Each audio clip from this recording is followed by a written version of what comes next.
Hi, this is my June wrap up. Somehow it's fucking July.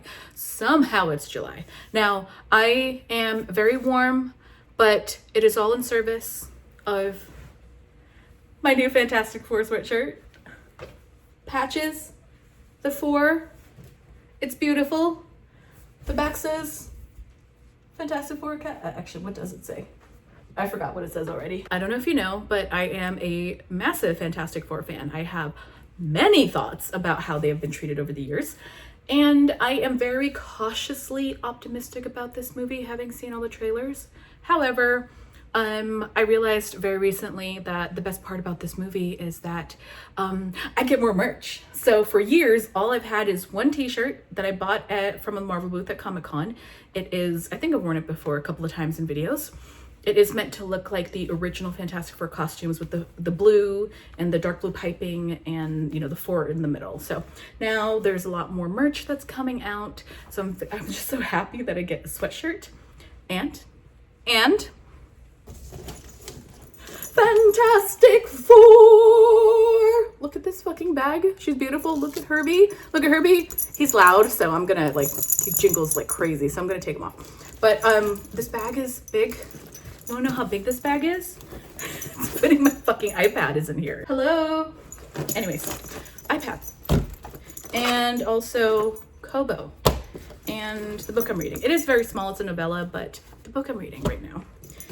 And a whole bunch of other stuff I'm not gonna share. I'm so fucking pumped. I'm so happy. I got this during my lunch break today, and I just, yeah. Good.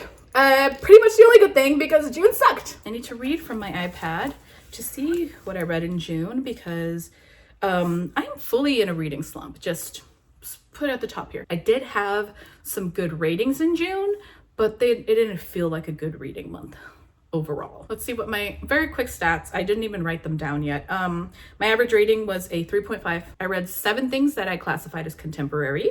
I read 1 fantasy, 2 mystery, 1 sci-fi, 1 thriller. 2 of those were audiobooks. 1 was a comic ebook. 1 was an ebook.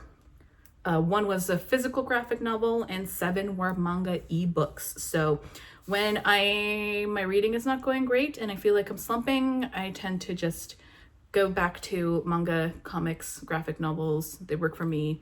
They get me back into the groove. But the manga I picked to end out my month did not get me back into the groove. In fact, it fully put me into a reading slump. So that went well. Okay, I don't really care about any other stats. Let's just get to what I read. And I'm literally just going by my Storygraph wrap-up, so which I will put here. First is my Storygraph stats, so you can see some more here, I guess. And then the little graphic that they do of all the books with the ratings on it. First things is I finished I Think Our Son Is Gay. I did not realize that this was only a 5-volume manga series. It wrapped up in volume 5. And so this continued to be super cute. A contemporary slice of life, coming of age story about a doting mother who has 2 sons, and her oldest son she thinks is gay.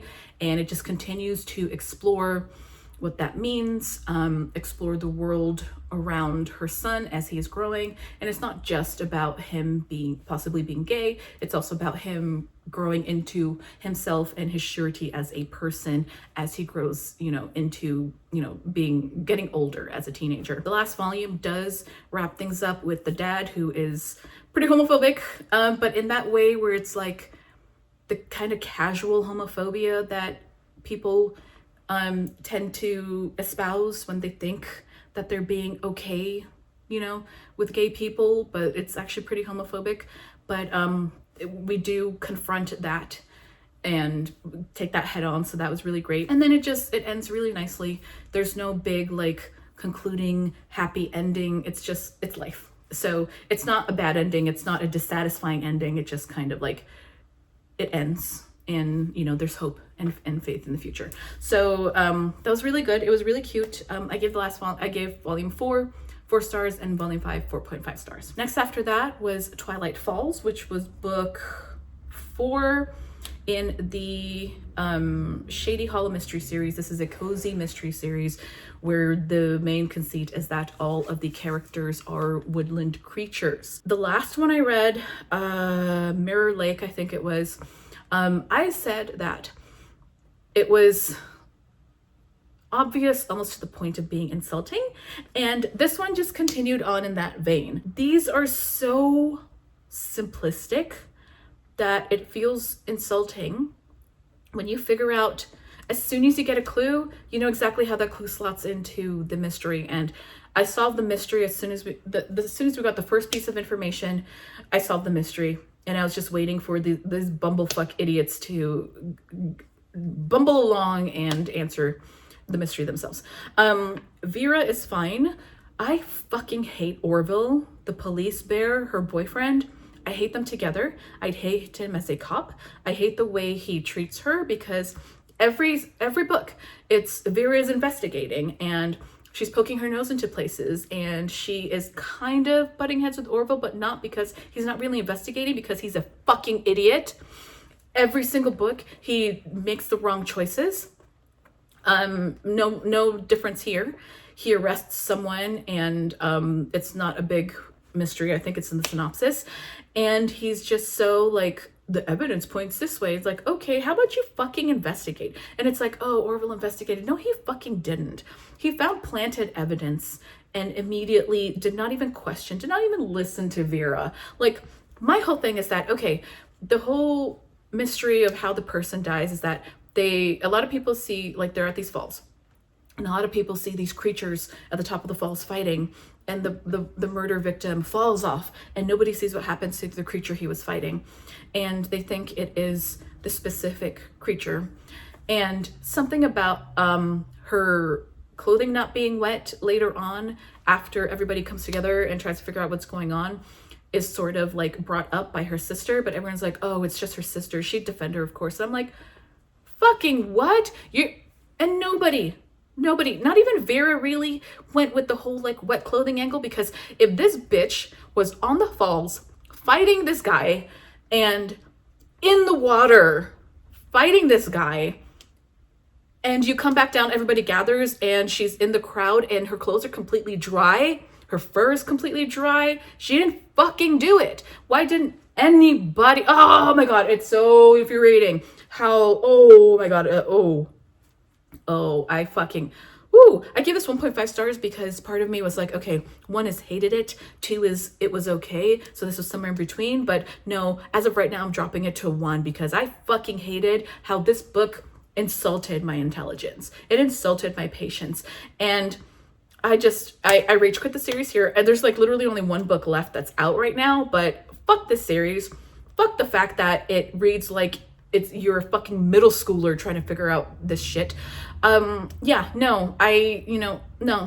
screw this. Like, the fucking cottagecore cozy fantasy, not even fantasy, the fantasy of this cottagecore cozy town is not worth like all of their, like, the neighborly people and all the food all the time that they're eating and all this shit. No, it's not worth it. The mystery is fucking stupid. You figure out immediately, and I am just fucking angry and insulted by the fact that this just wasted my fucking time. So no, 1 star. I hated this book. This series ended with the fucking whimper in the gutter, and I'm done. Did not expect to do all that. I thought I had moved on from it, but no. Okay, next after that, I read Wonder Woman Historia, The Amazons. This was a 3-issue limited run series, essentially taking on a new telling of the history of the Amazons and, how they ended up on Themyscira. And, so it is Wonder Woman's Amazons, but Wonder Woman is not part of the story whatsoever. This is about her mother. This is about Hippolyta and how the Amazons are created. If you didn't know, in the DC Comics universe, the Amazons, Wonder Woman, they have strong ties to the Greek gods, the Greek myths. So all the Greek goddesses are getting tired of men's bullshit. And they go to Zeus to ask him to try to protect women on Earth. And Zeus is like, yeah, whatever, blah, blah, blah, just brushes them off. So they go off, and in secret, they create these, I want to say 7 Amazon warriors, and they each become the leader of their own Amazon tribe, and they go out into the world enacting justice upon men. But they only go out during night so that Apollo doesn't see them during the day. Then we get Hippolyta. She is running from something, and she has a run-in with one of the Amazon tribes, and she follows them, hunts them down, and wants to become part of them. But they're like, no, you're not an Amazon, you can't. But then she creates her own tribe of other women who have been wronged and saved by the Amazons to join her and become their own tribe, because essentially these were women who were stolen, taken to go into slavery, and they didn't have anywhere else to go. So Hippolyta essentially becomes like the 8th queen of her own tribe of Amazons.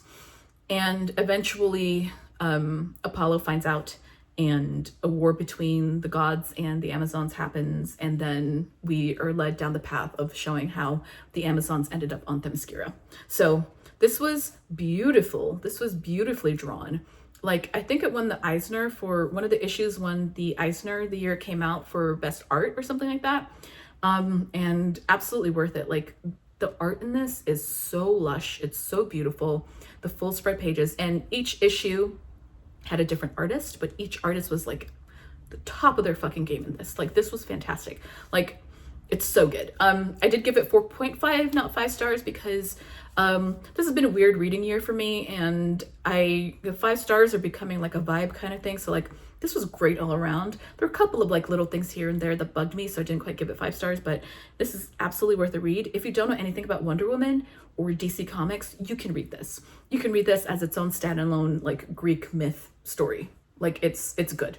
It's really worth it. It's so beautifully drawn. I do want to find a physical copy of it to own, because it's gorgeous. Like, this cover alone, it's very indicative of the high quality art that you're going to get in this. So really fantastic. Like, absolutely recommend it. Next, I read one of my most anticipated reads for 2025, and that is The Potency of Ungovernable Impulses by Malka Older. This is book 3 in the Masa and Plady sci-fi mystery series that I absolutely love. So this book 3, we are at this point, Masa and Plady are an item, but something happens and Plady kind of is forced to strike out on her own to go to another another platform, to another university with previous like students that she and Masa actually went to school with before, to try and help solve a mystery over there. The mystery itself didn't do a lot for me, but what really was being like the highlight of this for me was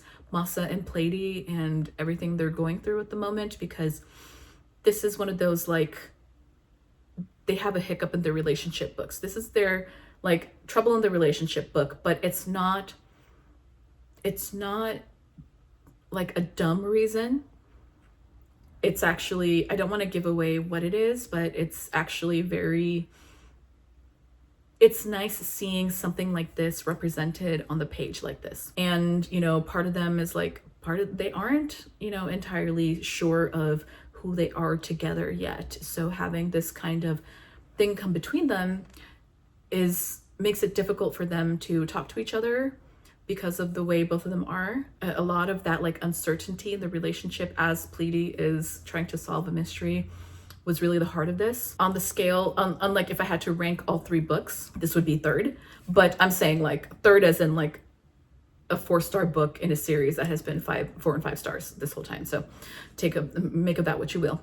And I really love this world. I love the characters. the vibes, it's just so good. Yeah, that was really nice. I had an arc through NetGalley, and thanks to Tor.com for that. So yeah, that is out now. Go read it. If you haven't caught up, catch up. It's worth it. It's one of my favorite series going on right now, so it's just very comforting to read. I love it. The next book I read was You're Fatally Invited by Ande Pliego.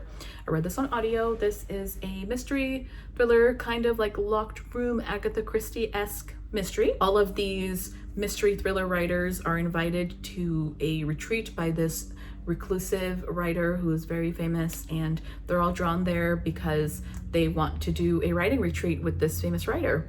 They go to this island, and the writer, of course, doesn't show up. He has an assistant who is helping, and the assistant is a main character, and she is there to enact revenge on all of these people on behalf of the writer, and also for herself. One person she is very intent on getting revenge against. And then the first body drops, and she's like, oh shit, that's not supposed to happen.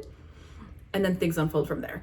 So this was very interesting. It was very new in terms of like a mystery thriller blending of the genre that leaned a little bit more mystery, but it was also very meta, There's a lot of interesting stuff happening in the text itself.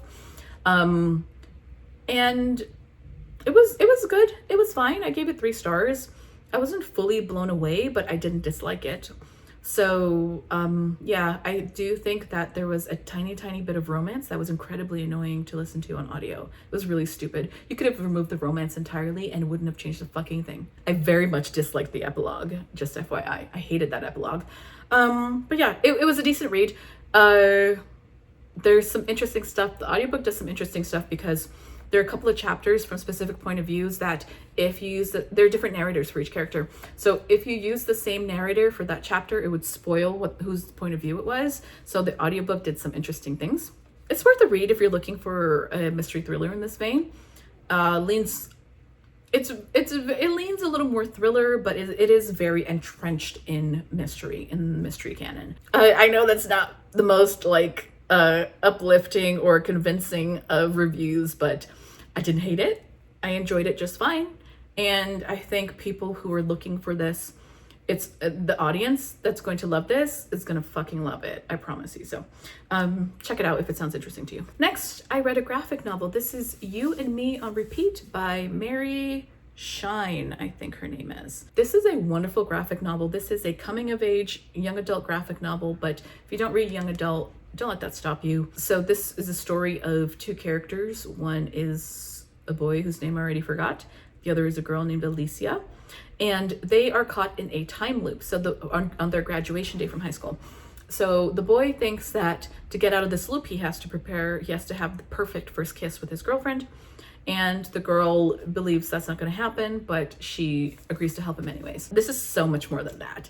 Like, it evolves really into a coming of age story for both of these characters. There's a lot of like, the art is really cute, but I think where this shines really is in the color work. So there's obvious color work in that it's very monochromatic when a color is chosen, but a different color is chosen for different time loops because they do talk about different loops and go through different loops. So every time loop has its own distinct color. So you know where you are in time when you're going through the book. And that's really well done.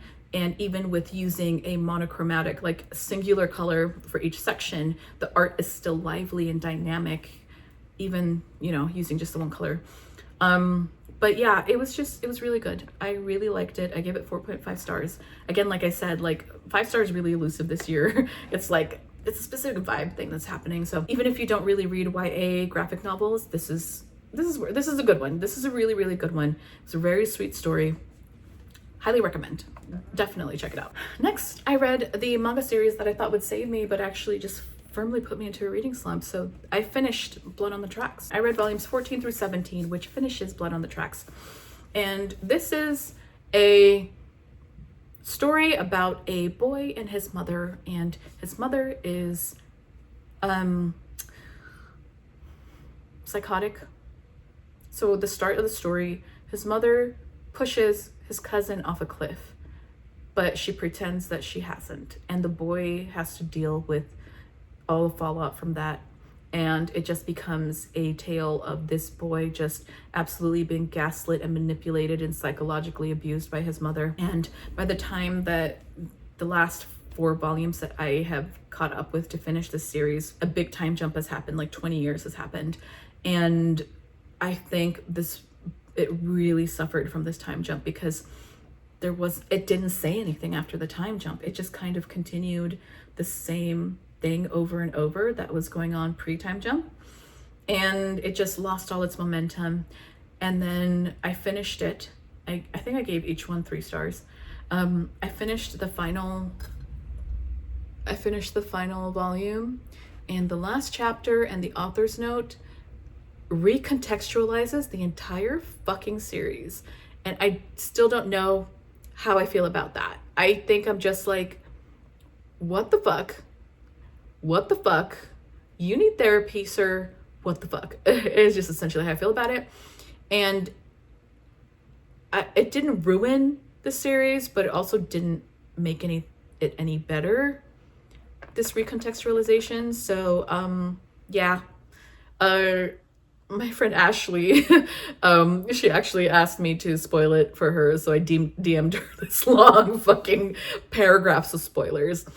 And as I remember, as I was typing that during a break at work, I was just like, what the fuck? What the fuck am I typing out right now? What the fuck? So, if you've read Blood on the Tracks, it started out really fantastic. Like, it was really, really intense, really interesting, really engaging. It did get a bit repetitive, but it was still good. And then it did the time jump and it just lost all momentum. Everything post time jump was just not it. So very much ended on a whimper for me, and fully put me in a reading slump. So yeah, that's where I am right now. I did read one more thing after that, a short story, a very short story. I read They're Made Out of Meat by, I don't know what his name is because I just have my Storygraph graphic. They Are Made Out of Meat. First of all, please look at this book cover.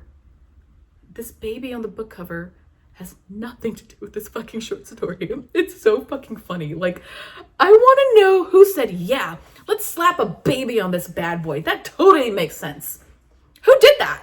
That's what I want to know. Anyways, this short story is free, so I'm going to link it down below if you want to check it out. It's literally just a couple minutes of your time. Essentially, this is a story, two aliens talking about humans and how they're made out of meat, and just how they're so incredulous that meat is thinking and meat is going into space. So it was funny. It was really good for like a short, quick read and a good laugh. So I'm just fucking still this baby. What the fuck does this baby have to do with this short story? Please go read it. Take like 5 minutes to go read it and then come back and tell me what you think this baby has to do with this fucking story. It's ridiculous. Okay. So that's everything I read. I'm dropping shit here. Yeah. I said I had a book that I'm reading in my bag, but I don't know. I keep like picking up books and then reading a chunk of them.